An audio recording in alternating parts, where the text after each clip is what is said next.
Ipikit mo ang mga mata mo saglit at isipin mo ang hardin ng Eden. Nakikita mo ang isang puno ng mansanas, isang hubad na mag-asawa, isang ahas na nagsasalita.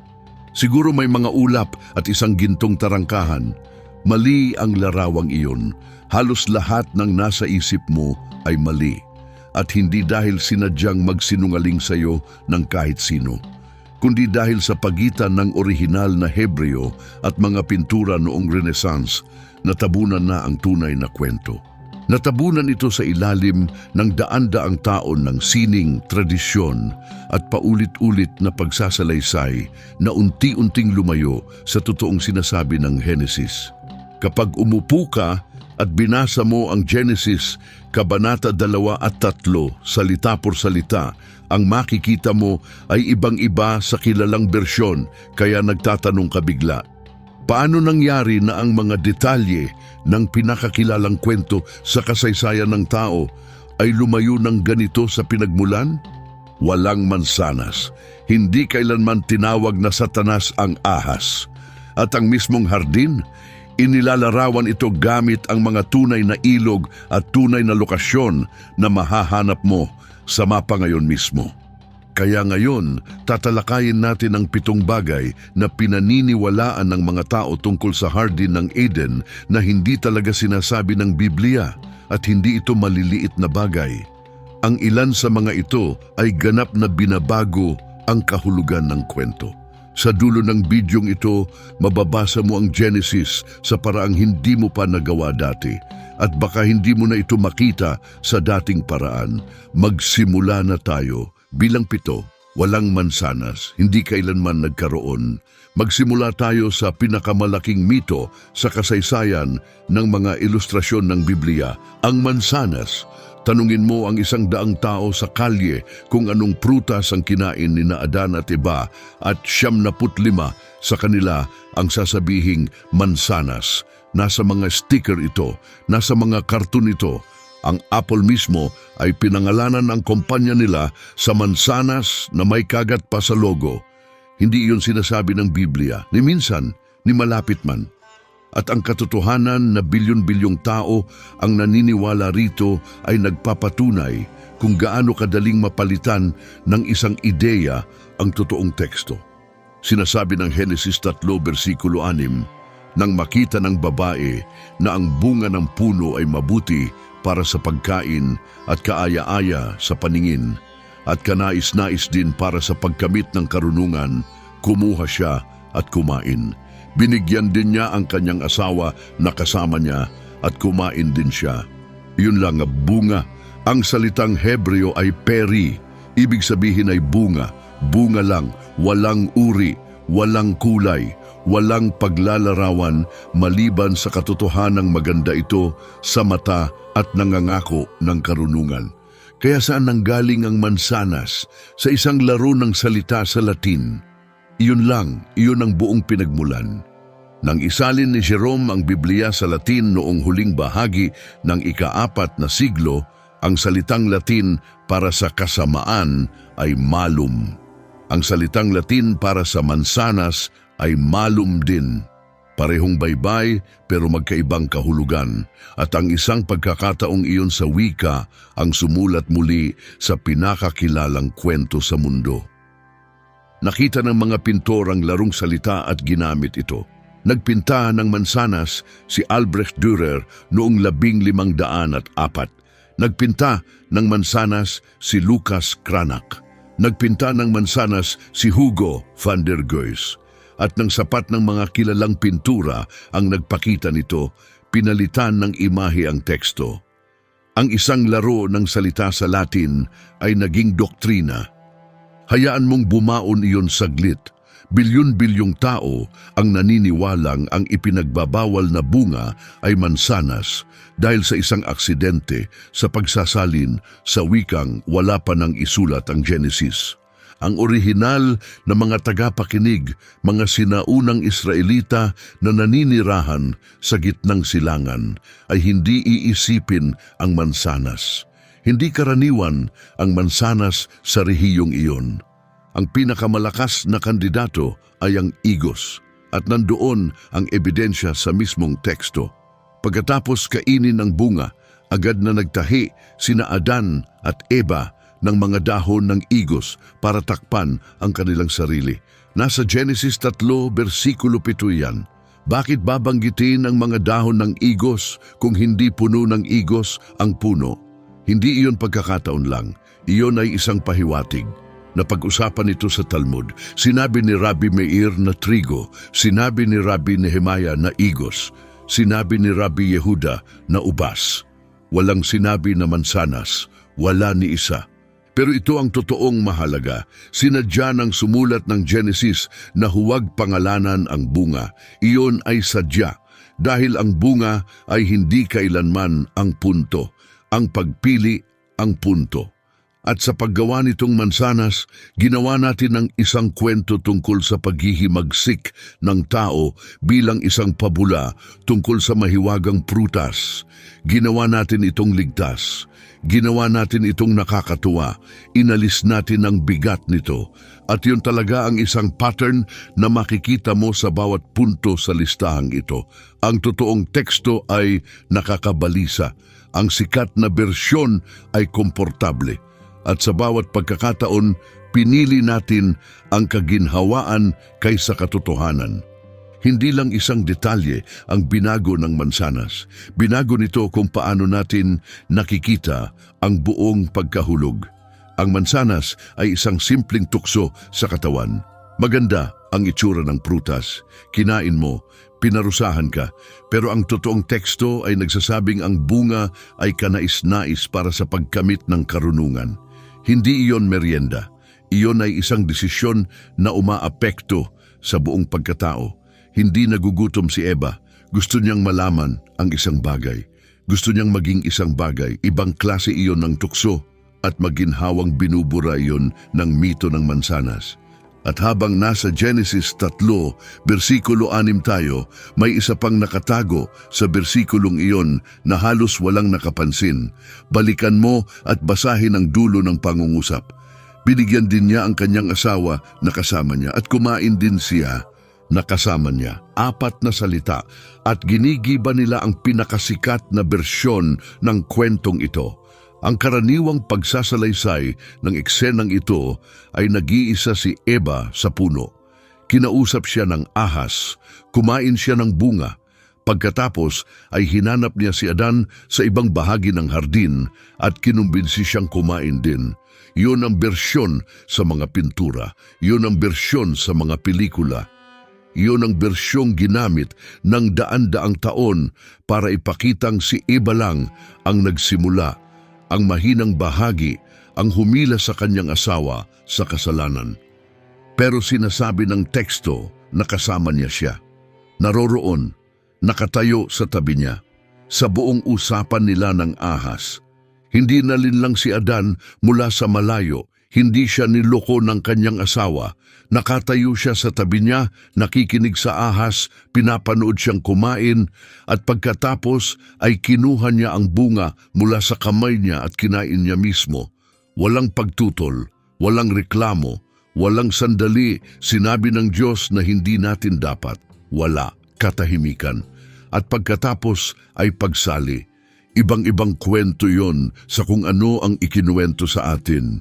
Hindi hinila ni Eva si Adan sa kasalanan. Pinanood ni Adan ang lahat at piniling sumali. Ang kasalanan niya ay hindi ang malinlang. Ang kasalanan niya ay ang tumayo doon, alam ang lahat at walang ginawa. At sa loob ng libu-libong taon, ang sikat na pagsasalaysay ay kahit paano ay inalis ang 4 na salitang yon. Na kasama niya. Dapat nating itanong kung paano nangyari iyon. Ang mito ng mansanas ay ang pinakamababang nakakaabala sa listahang ito. Dahil ang pangalawang pinakamalaking mito tungkol sa Eden ay hindi tungkol sa kung ano ang kinain nila, kundi tungkol sa kung sino ang tumukso sa kanila. At ang totoong sinasabi ng Genesis tungkol sa ahas ay dapat magpabalisa sa iyo ng husto. Bilang 6, hindi kailanman tinawag na Satanas ang ahas. at daan-daang taon nang pinagdedebatehan ito ng mga teologo. Ito marahil ang pinakasorpresang punto sa listahan. Kaya dahan-dahan tayo at tingnan kung ano talaga ang sinasabi ng teksto. Sa bawat pelikula, bawat pintura, bawat sermon, ang ahas sa hardin ay ipinakikita bilang dyablo na nagbalat kayo. Nagsuot ng kasuot ang ahas si Satanas at niloko si Eva. Iyon ang kwentong alam ng lahat. Hindi yon sinasabi ng Genesis kahit kailan. Ngayon ang ahas ay mas tuso kaysa alinmang hayop sa bukid na ginawa ng Panginoong Diyos. Ikinategorya ang ahas bilang hayop sa bukid. Isang hayop, isa sa mga nilalang ng Diyos. Tinawag itong arum sa Hebreo. Ibig sabihin ay tuso o matalino. Pero wala kahit saan sa Genesis, hindi sa Kabanata 2, hindi sa Kabanata 3, hindi kahit saan sa buong aklat na tinawag ang ahas na Satanas, Diablo, Lucifer, isang anghel na nahulog o anuman maliban sa kung ano ito, isang ahas. Ang salitang Satanas ay hindi lumilitaw sa aklat ng Genesis ni minsan. Kaya saan nanggaling ang koneksyon sa Pahayag 12, versikulo 9? Ang matandang ahas na iyon na tinatawag na Diablo at Satanas. Isinulat ito mahigit 1,000 taon pagkatapos ng Genesis.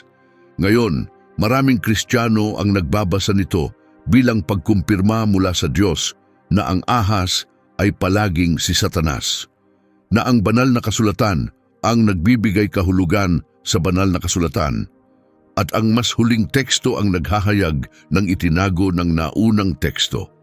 Iyon ay isang lehitimong posisyon sa teolohiya at milyon-milyong tapat na mananampalataya ang nanghahawakan dito. Pero may tanong na dapat nating pag-isipan. Ang orihinal na mga tagapakinig ng Genesis ay walang aklat ng pahayag. Hindi nila ito matatanggap sa loob ng mahigit 1,000 taon.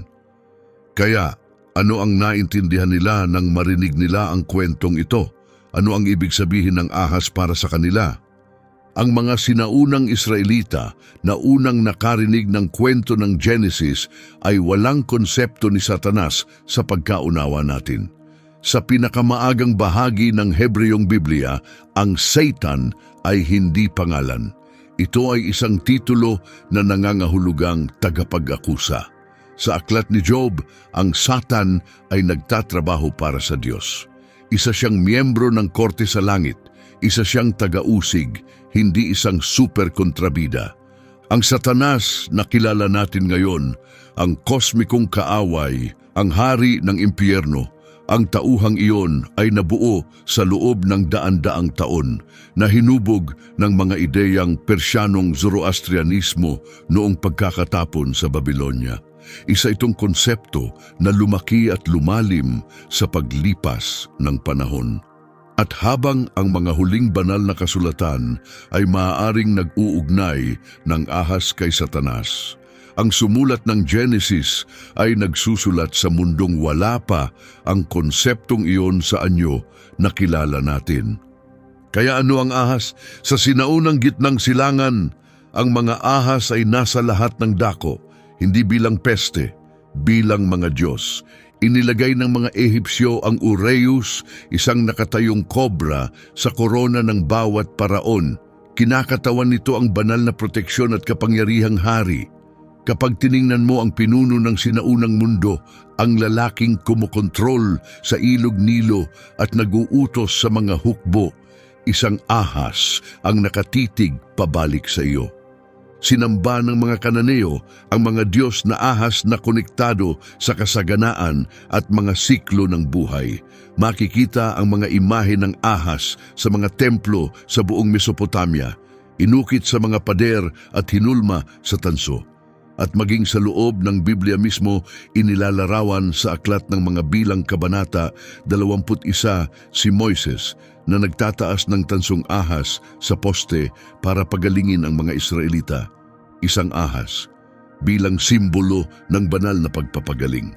Kaya ang orihinal na mga tagapakinig ng Genesis ay namuhay sa mundong kumakatawan ang mga ahas sa karunungan, kapangyarihan at kabanalan.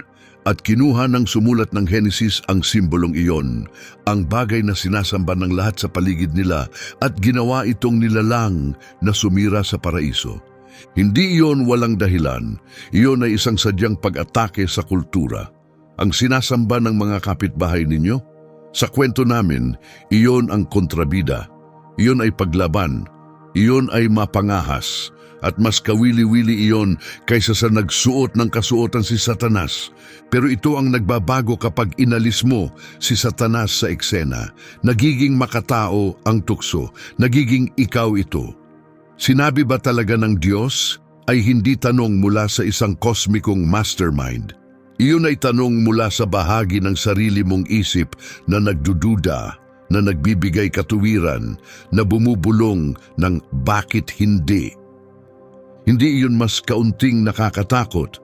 Mas nakakatakot yun dahil hindi mo mapapalabas ang isang kaisipan tulad ng pagpapalabas mo ng isang demonyo.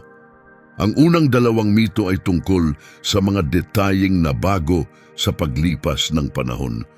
Pero ang susunod ay mas malalim. Isa itong tanong na nakatago sa Genesis sa loob ng libu-libong taon. At kapag nakita mo na ito, hindi mo na ito mababaliwala. Bilang 5, maaaring hindi lang sina Adan at Eva ang mga tao sa mundo. Kailangan ng pasensya sa bahaging ito. Manatili ka sa akin. Pagkatapos patayin ni Cain si Abel sa Genesis 4, itinaboy siya ng Diyos. At may sinabi si Cain na nagbubukas ng tanong na hindi direktang sinasagot ng teksto. Sino mang makatagpo sa akin ay papatayin ako. Sino? Sino ang makakatagpo sa kanya? Ayon sa karaniwang kwento, 3 lang ang taong buhay sa puntong ito. Si Adan, si Eva, si Cain. Iyon lang ang buong lahi, kaya sino talaga ang kinatatakutan ni Cain? Sineseryoso ng Diyos ang takot niya, nilagyan niya ng marka si Cain at sinabing sino mang papatay sa kanya ay mapaparusahan ng 7 beses. Hindi ka magbibigay ng banal na proteksyon sa isang lalaking natatakot lang sa sarili niyang mga magulang. Pagkatapos, Genesis 4, versikulo 17, nakilala ni Cain ang kanyang asawa. Saan siya nanggaling? Gumagala si Cain sa mundo. Itinaboy mula sa pamilya niya at nakahanap siya ng asawa. Ang karaniwang sagot ay, nag-asawa siya ng kapatid. Sige. Pero sinasabi rin ng parehong bersikulo na nagtayo siya ng isang lungsod. Isang lungsod. Hindi ka nagtatayo ng lungsod para sa 5 tao. Kailangan ng lungsod ang populasyon. Ngayon ito ang bahaging kinakabahan ng mga tao. Kaya sasabihin ko ng diretsyo. May isang pagbasa sa Genesis na sinusuportahan ng mga seryosong iskolar, hindi mga teorista sa internet, na nalulutas ang bawat isa sa mga problemang ito. Genesis, 1 versikulo 27. Nilalang ng Diyos ang sangkatauhan sa kanyang sariling larawan, lalaki at babae, nilalang niya sila. Iyon ang sangkatauhan, malawak, pangkalahatan, walang mga pangalan. Nag-zoom in ang Genesis 2, isang partikular na lalaki, isang partikular na hardin, isang partikular na layunin, tulad ng isang pelikula na nagsisimula sa malawak na kuha ng lungsod at pagkatapos ay lumipat sa isang apartment. Sa pagbasang ito, hindi ang unang biolohikal na tao, sina Adan at Eva. Sila ang unang tao ng tipan. Ang unang taong pinili para sa partikular na relasyon sa Diyos, inilagay sa isang sagradong lugar na tinatawag na Eden. Sa labas ng hardin, nandoon na ang natitirang sangkatauhan. Ang asawa ni Cain, mula sa mas malawak na populasyon, ang takot niyang mapatay ng ibang tao, ang lungsod na itinayo niya para sa mga totoong naninirahan. At tandaan ang sinabi ng Diyos nang likhain niya si Adan, hindi mabuti na mag-isa ang tao. Kung si Adan lang talaga ang tanging tao sa buong mundo, ang mag-isa ay kulang na paglalarawan. Pero kung mag-isa siya sa hardin na hiwalay mula sa natitirang sangkatauhan para sa isang sagradong layunin, ang salita ay perpektong lohikal. hindi mabuti na siya lang ang narito. Alam kong hinahamon ng interpretasyong ito ang itinuro sa marami sa atin. Pero ang ganda ng banal na kasulatan ay ginagantimpalaan nito ang mga tumitingin ng mabuti. Ang teksto mismo ay mas mayaman at mas may mga patong kaysa sa pinasimpleng bersyon na minana natin. At ang pakikipagtalo rito ay hindi tanda ng mahinang pananampalataya. Ito ay tanda ng malalim na pananampalataya. At isipin mo ito, kung ang Eden ay isang sagradong lugar sa loob ng mas malawak na mundo, iba ang kahulugan ng pagpapalayas. Hindi itinapon sina Adan at Eva sa kawalan. Itinapon sila sa mundong tinitirahan na ng lahat ng iba. Mula sa sagradong lupa tungo sa karaniwang lupa, mula sa presensya ng Diyos tungo sa buhay na walang araw-araw na pagiging malapit sa Kanya. Hindi kailanman nakilala ng natitirang sangkatauhan ng Eden. Nakilala ito ni na Adan at Eva at ngayon ay nawala na nila ito. Hindi lang iyon parusa, iyon ay pagkakatapon mula sa isang bagay na hindi na maibabalik. At iba ang dating nito kapag naisip mong nakikita nila ang usok mula sa naglalagablab na espada sa abot tanaw. Alam kung ano ang nasa likod nito. Kung nanonood ka pa rin sa puntong ito, hindi ka karaniwang manonood. Talagang gusto mong malaman kung ano ang sinasabi ng tekstong ito. At ang susunod na 3 punto, ang mga bagay na nagbago ng tingin ko sa Genesis, magpakailanman, nagsisimula sa katotohanang noong 1983, may nahanap na isang satellite sa disyerto ng Saudi Arabia na tumutugma sa paglalarawan ng Genesis sa Eden ng halos perpekto. Bilang 4, may totoong heograpiya ang hardin. Maaaring alam natin kung nasaan ito. Ang Eden ay hindi isang pabula. Hindi ganon ang pagkaunawa ng sumulat ng Genesis at hindi rin dapat ikaw. Genesis 2, versikulo 10 hanggang 14. Isang ilog ang umagos mula sa Eden para diligan ang hardin at doon ito nahati at naging 4 na ilog. Pinangalanan sila ng teksto, ang Pishon na dumadaloy sa Havila kung saan may ginto, bedelyo at onyx, ang Gihon na dumadaloy sa Cush, ang Tigris sa silangan ng Assyria at ang Euphrates. Ang Tigris at Euphrates ay umiiral pa rin. Maaari mong liparang sa itaas nila bukas. Dumadaloy sila sa modernong Iraq at naging gulugod ng sibilisasyon sa loob ng libu-libong taon. Ang Pishon at Gihon ang misteryo. Sa loob ng daan-daang taon, inakalang katang-isip ang mga ito ng mga eskolar. 2 gawa-gawang ilog para makumpleto ang paglalarawan. Pagkatapos ay may natuklasan ang mga satellite ng Landsat. Noong 1983, naghayag ang satellite imaging ng isang napakalaking tuyong ilog na tumatawid sa disyerto ng Saudi Arabia. Mahigit 600 kilometro ang haba, hindi basta sapa. Isang malaking sistema ng ilog, ngayon ay ganap ng tuyo at nakabaon sa ilalim ng buhangin. Ang iskolar ng Boston University na si Juris Zarins ay gumugol ng maraming taon sa pag-aaral ng katangiang ito at nangatuwiran na ito ang biblikal na Pishon. Sinuportahan siya ng heolohiya. Ang ilog na ito ay aktibo at umaagos hanggang sa pagitan ng 3,500 at 2,000 taon bago si Kristo nang magbago ang klima at natuyo ito. Isang ilog na buhay pa nang isinasalaysay ang pinakamaagang bersyon ng mga kwentong ito at patay na nang isinusulat ang mga ito. Isipin mo iyon saglit, maaring inilalarawan ng sumulat ng Genesis ang isang ilog na naalala pa ng kanyang mga lolo't lola pero hindi na makikita ng kanyang mga apo. Ang lupaing dinadaanan nito, Arabia. Sinasabi ng teksto na ang Havila ay may ginto, bedelyo at onyx. Ang Arabia ay pinagkukunan ng 3 ito mula pa noong sinaunang panahon.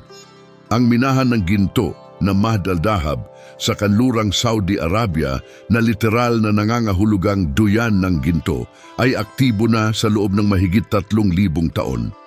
Ang resinang bedelyo ay nanggagaling sa mga punong katutubong sa tangway ng Arabia. At ang onyx ay ipinagpalit sa mga ruta ng Arabia mula bago pa naitala ang kasaysayan. Bawat detalyeng ibinibigay ng teksto tungkol sa pisyon ay tumutugma sa katotohanan sa lupa. Kung tama ang mga pagkakakilanlan na iyon, ang 4 na ilog ng Eden ay nagtatagpo sa ulo ng Golpo ng Persya, Timog Iraq. Totoong mga koordinasyon sa totoong mapa. Ang hardin ng Eden ay hindi nakalutang sa mga ulap. Nasa Mesopotamia ito, sa pagitan ng mga ilog na umaagos pa rin at mga ilog na ngayon ay natutunto na natin mula sa kalawakan at pinatitibay ito ng paglalarawan sa Genesis. Ginto, bedelyo, onyx, mga paninda sa kalakalan ang mga iyon. Mga partikular na kalakal mula sa isang partikular na rehiyon. Hindi nagsusulat ng tula ang may akda. Nagbibigay siya ng sinaunang katumbas ng mga koordinasyon sa mapa sa mga tagapakinig na makikilala ang bawat detalye. Ipinaliliwanag din ito ang isang bagay na palaging bumabagabag sa mga iskolar. Bakit napaka-espesipiko ng paglalarawan sa Genesis 2? Bakit humihinto ang may akda sa gitna ng salaysay para magbigay ng 4 na bersikulong tala sa heograpiya na may kasamang mga deposito ng mineral? Dahil ikinakabit niya ang kwento sa realidad. Sinasabi niya, hindi nangyari ito sa isang katang-isip na mundo. Nangyari ito dito, sa lupang kilala ninyo, malapit sa mga ilog na narinig na ninyo. Isipin kung ano ang ibig sabihin niyon para sa pagpapalayas. Hindi nawalan sina Adan at Eva ng isang panaginip o isang talinghaga. Nawalan sila ng totoong lugar, isang pisikal na lokasyon na pinaniniwalaan ng orihinal na mga tagapakinig na umiiral, kung saan man lampas lang sa abot ng kamay. Binabantayan, hindi maabot, pero totoo. Dapat iba ang dating niyan. Dahil ang isang pabulang na wala sa iyo ay nakakalungkot, pero isang totoong lugar na nawala sa iyo, nakawawasak iyon. Ngayon, naaalala ng lahat ang ipinagbabawal na puno, ang puno ng kaalaman ng mabuti at masama. Pero may pangalawang puno sa gitna ng hardin, at ang katotohanang walang nagsasalita tungkol dito ay maaring ang pinakamalakas na pagkukulang sa sikat na Kristyanismo. Bilang 3, 2 ang puno, at obsesyonado tayo sa maling isa. Genesis 2 versikulo 9. Ang puno ng buhay ay naroon din sa gitna ng hardin at ang puno ng kaalaman ng mabuti at masama. 2 puno, isang bersikulo, pareho sa gitna, parehong pambihira, pero kung pumunta ka sa simbahan buong buhay mo, malamang narinig mo na ang 1,000 sermon tungkol sa puno ng kaalaman at marahil 5 lang tungkol sa puno ng buhay. Napakalaking kawalan ng balanse iyon. Dahil kapag talagang sinundan mo kung ano ang ibig sabihin ng puno ng buhay, binabago nito ang buong kwento. Sinabi ng Diyos sa Genesis 3 versikulo 22, pagkatapos mismo ng pagkahulog, ang tao ngayon ay naging tulad ng isa sa atin, nakakaalam ng mabuti at masama. Hindi siya dapat payagang iunat ang kamay niya at kumuha rin mula sa puno ng buhay at kumain at mabuhay magpakailanman. Iyon ang dahilan ng pagpapalayas. Basahin mo ulit. Hindi pinarusahan lang sila ng Diyos nang paalisin sila. Pinalayas niya sila para pigilan silang kumain mula sa puno ng buhay sa kanilang nahulog na kalagayan. Ang puno ng buhay ay nagbibigay ng immortalidad at nandoon ito sa buong panahon. Bago ang pagkahulog, parehong puno ay magagamit. Isang puno lang ang ipinagbawal ng Diyos, ang puno ng kaalaman. Ang puno ng buhay ay libreng kainin, walang pagbabawal, walang babala, walang bakod. Kaya namumuhay sina Adan at Eva sa isang hardin kung saan ang immortalidad ay nakahandang kunin. Araw-araw, isang puno lang ang layo mula sa ipinagbabawal at pinili nila ang kabilang puno. Ganap na binabago niyan ang pagkahulog. Hindi lang tungkol sa paglabag sa isang tuntunin, Tungkol ito sa pagpili ng kaalaman kaysa buhay. Pagpiling maunawaan ang kasamaan kaysa mabuhay ng walang hanggan nang wala ito. Nasa abot ng kamay nila ang buhay na walang hanggan at nilampasan nila ito para sa isang bagay na sinabi ng Diyos na huwag galawin. Kung hindi ka man lang nayayanig niyan, basahin mo ulit. Ngayon isipin mo ito. Ano ang mangyayari kung kumain muna sila sa puno ng buhay? Bago hawakan ang ipinagbabawal na bunga, hindi sinasabi ng teksto, pero ang implikasyon ay nakakamangha. Magiging immortal sana sila, walang kasalanan, nabubuhay magpakailanman sa hardin, naglalakad kasama ang Diyos tuwing gabi. Ang buong kasaysayan ng pagdurusa ng tao, kamatayan, digmaan, sakit, lahat ng iyon ay nakasalalay sa pagkakasunod-sunod kung paano lumapit ang dalawang tao sa dalawang puno. Hindi iyon pabula, iyon ay isang trahedya sa antas ng buong sansinukob. At pinapaliit natin ito sa lumabag sila sa panuntunan at pinarusahan. Hindi nawawala ang puno ng buhay sa Biblia pagkatapos ng Genesis. Umuulit ito sa buong salaysay tulad ng isang pangako. Patuloy itong tinutukoy sa Kawikaan. At sa pinakahuling kabanata ng pahayag, nandoon na naman ito, sa magkabilang panig ng ilog ay nakatayo ang puno ng buhay, nagbubunga ng 12 ani, nagbubunga bawat buwan, at ang mga dahon ng puno ay para sa kagalingan ng mga bansa. Unang 2 kabanata ng Biblia, puno ng buhay, magagamit. Huling 2 kabanata ng Biblia, puno ng buhay, magagamit muli. Lahat ng nasa pagitan, iyon ang kwento ng sangkatauhang nagsisikap na makabalik dito. Pero halos hindi natin ito pinag-uusapan dahil sobrang nakatuon tayo sa puno na nagdulot ng pagkahulog, kaya nakalimutan natin ang puno na nag-aalok ng lunas. Ang susunod na punto ay tungkol sa Diyos mismo. At ang sinasabi ng Genesis na ginawa niya sa hardin ay napaka-pisikal, napakamalapit at napakakakaiba na sinubukan itong ipaliwanag ng mga teologo sa loob ng 2,000 taon at hindi nila dapat. Bilang dalawa, naglakad ang Diyos sa hardin, pisikal, tulad ng isang tao, Genesis 3 versikulo 8. Narinig nila ang tunog ng Panginoong Diyos na naglalakad sa hardin sa malamig na bahagi ng araw. Hindi bumababang mula sa langit, hindi umuugong mula sa isang ulap, naglalakad sa isang hardin sa simoy ng gabi, tulad ng isang taong nagpapasyal pagkatapos ng hapunan. Ang salitang Hebreo ay mitalek, anyong refleksibo. Ibig sabihin ay naglalakad-lakad ng pabalik-balik nang walang pagmamadali. Ang klase ng paglalakad na ginagawa mo kapag hindi ka nagmamadali, nasisiyahan sa hangin. Ang malamig na bahagi ng araw ay ruach hayom sa Hebreo.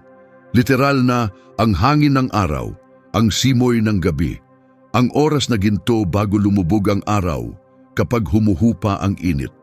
Ito ang Diyos sa isang gabi na pasyal. At ipinahihiwatig ng teksto na hindi ito ang unang pagkakataon. Narinig ni na Adan at iba ang tunog at agad na nakilala ito. Kilala nila ang tunog na ito. Kilala nila ang gawing ito. Ginawa na ito ng Diyos dati, marahil tuwing gabi.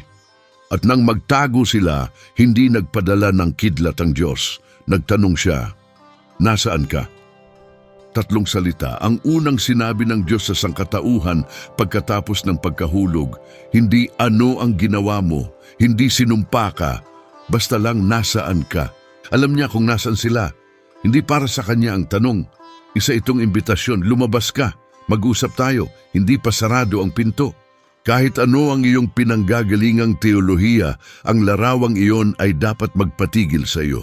Ang lumikha ng buong sansinukob, nagpapasyal sa hardin sa simoy ng gabi, tumatawag sa mga taong kasisira lang ng lahat, hindi nang may galit, kundi may tanong. At pansinin ang pagkakasunod-sunod. Hindi nagsisimula ang Diyos sa pag-aakusa, nagsisimula siya sa paghahanap. Nagsisimula siya sa nasaan ka, hindi sa ano ang ginawa mo. Ang paghatol ay darating mamaya. Ang unang reaksyon, kung magagamit man natin ang salitang iyon para sa Diyos, ay hanapin sila, palapitin ang agwat, mapasama muli sa iisang lugar.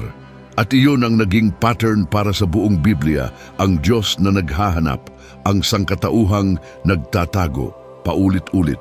Si Abraham na nagtatago sa likod ng tawa, si Moises na nagtatago sa likod ng mga dahilan, si Jonas na nagtatago sa isang bangka, ang Israel na nagtatago sa likod ng mga Diyos-Diyosan.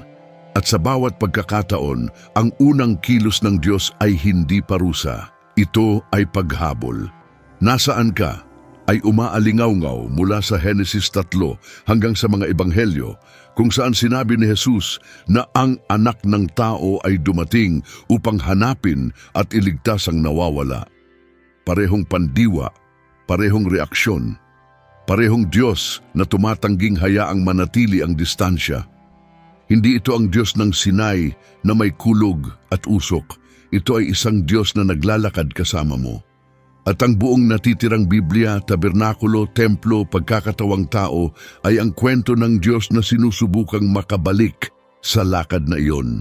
Sinusubukang isara ang agwat na nabuksan sa Genesis 3. Ang Eden ay hindi lang tirahan, isa itong relasyon, at ang mawalan nito ay hindi lang mawalan ng lugar. Ito ay mawalan ng pagiging malapit sa Diyos. Pisikal, nararamdaman, simoying gabing, pagiging malapit. At dinadala tayo nito sa huling mito, ang maaaring mas mahalaga kaysa lahat ng iba pa kung pagsasamahin. Dahil ang tanong kung ano ang nangyari sa Eden pagkatapos ng pagkahulog ay binabago kung tungkol saan ang buong Biblia. Bilang isa, hindi kailanman sinabi na nawasak ang Eden at binabago niyan ang lahat. Nang umalis sina Adan at Eva sa hardin, ano ang nangyari rito? Iisa lang ang sinasabi ng lahat. Nawasak ito, pinawi ito ng baha. Wala na. Hindi iyon sinasabi ng Biblia kahit saan. Genesis 3 versikulo 24, inilagay niya sa silangang bahagi ng hardin ng Eden ang mga kerubin at isang nagniningas na espada na kumikislap ng pabalik-balik upang bantayan ang daan patungo sa puno ng buhay. Bantayan ang daan patungo sa puno ng buhay, hindi winasak ang hardin, hindi sinunog ito, hindi binura ito sa pag-iral, bantayan ito. Binabantayan mo ang mga bagay na umiiral. Binabantayan mo ang mga bagay na mahalaga. Hindi ka naglalagay ng mga anghel na bantay na may mga nagniningas na sandata sa pintuan ng isang bagay na wala na. Sinasabi ng teksto na nagpatuloy ang Eden, nakakandado. Binabantayan, hindi maabot ng mga tao, pero naroroon. Ang salaysay ng baha sa Genesis 6 hanggang 9, hindi dito binabanggit ang Eden. Ni minsan, ang koneksyon ng baha at pagkawasak ng Eden ay ganap na nasa ating mga pagpapalagay, hindi sa kahit isang bersikulo ng banal na kasulatan. At naunawaan ito ng tradisyong Hudyo. Tinatalakay ng Talmud ang Gan Eden bilang isang totoo at nananatiling lugar kung saan pumupunta ang mga matuwid na kaluluwa pagkatapos ng kamatayan. Pinalalawak ng Midrash ang patuloy na pag-iral nito. Inilagay ito ng mga rabbinikong autoridad sa labas ng mga gilid ng kilalang mundo, nakatago pero hindi nawasak. Ang pare-parehong tema sa loob ng libu-libong taon ng teolohiyang Hudyo ay nananatili ang Eden. Pagkatapos si Jesus sa krus ay nagsabi sa magnanakaw sa tabi niya, "Ngayon ay makakasama kita sa paraiso." Ang salita ay paradeisos at ito ang eksaktong salitang Griego na ginamit ng Septuagint upang isalin ang hardin sa Genesis 2. Hindi pangkalahatang salita para sa langit, ang salita para sa hardin. Sa hardin na yon, ibig man sabihin ni Jesus ang pisikal na hardin o isang espiritual na alingaw-ngaw nito, ang ugnayan sa wika ay hindi maikakaila. At agad na maririnig yon ng kanyang mga tagapakinig. Sundan ang thread na ito hanggang sa huling 2 kabanata ng pahayag. Ano ang matatagpuan mo? Ang puno ng buhay, mga ilog ng buhay na tubig, ang Diyos na nananahan kasama ng kanyang mga tao. Wala ng kerubin, wala ng nagniningas na espada, bukas na ang daan at halos nakakatakot ang mga pagkakatulad. Ang Genesis 2 ay may ilog na dumadaloy sa hardin. Ang Pahayag 22 ay may ilog na dumadaloy sa bagong nilikha. Ang Genesis 2 ay may puno ng buhay sa gitna. Ang Pahayag 22 ay may puno ng buhay sa magkabilang panig ng ilog. Ang Genesis 3 ay may Diyos na naglalakad kasama ng mga tao. Sinasabi ng Pahayag 21, ang tahanan ng Diyos ay nasa gitna na ng mga tao at mananahan siya kasama nila. Parehong imahe, parehong wika, parehong hardin, para bang sinadya ng sumulat ng pahayag na sabihing, dito tayo nagsimula at dito tayo babalik. Unang 2 kabanata ng Biblia, isang hardin ang Diyos at ang sangkatauhan na magkasama.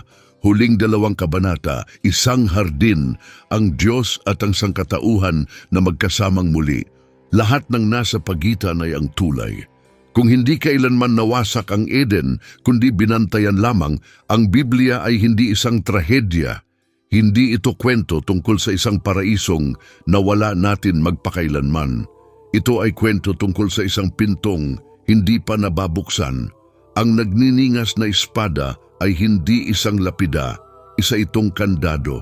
At ang buong Biblia, bawat pahina, bawat propesiya, bawat sakripisyo, bawat muling pagkabuhay ay ang kwento ng susi. Hindi pagkawala na hindi na maibabalik, pangako, pagbabalik, isang lakad sa simoy ng gabi na naputol, pero hindi kailanman kinansela, walang mansanas. Ang ahas ay hindi si Satanas. Maaring hindi nag-iisa sina Adan at Eva. May totoong heograpiya ang Eden na nagsimula ng kumpirmahin ng mga satellite. 2 ang puno at nakatuon tayo sa mali. Naglakad ang Diyos sa hardin na parang pinakanatural na bagay sa sansinukob. At hindi kailanman nawasak ang Eden. 7 bagay na hindi sinasabi ng Biblia tungkol sa hardin ng Eden. 7 bagay na binabago ang buong kwento. At lahat ng ito ay nandoon sa teksto, naghihintay na may talagang magbasa nito. Ang hardin ng Eden ay hindi isang pabula. Isa itong imbitasyon. At kung tama ang Biblia, bukas pa rin ang imbitasyong iyon. Ang kwento ng mga Nephilim, ang mga anak ng Diyos na nag-asawa ng mga babaeng tao sa Genesis 6 ay nasa screen ngayon. Ito ang pinakamisteryoso at pinakakontrobersyal na talata sa buong Biblia. I-click mo at mag-iwan ng komento na nagsasabi kung alin sa 7 ito ang pinakanakagulat sa iyo.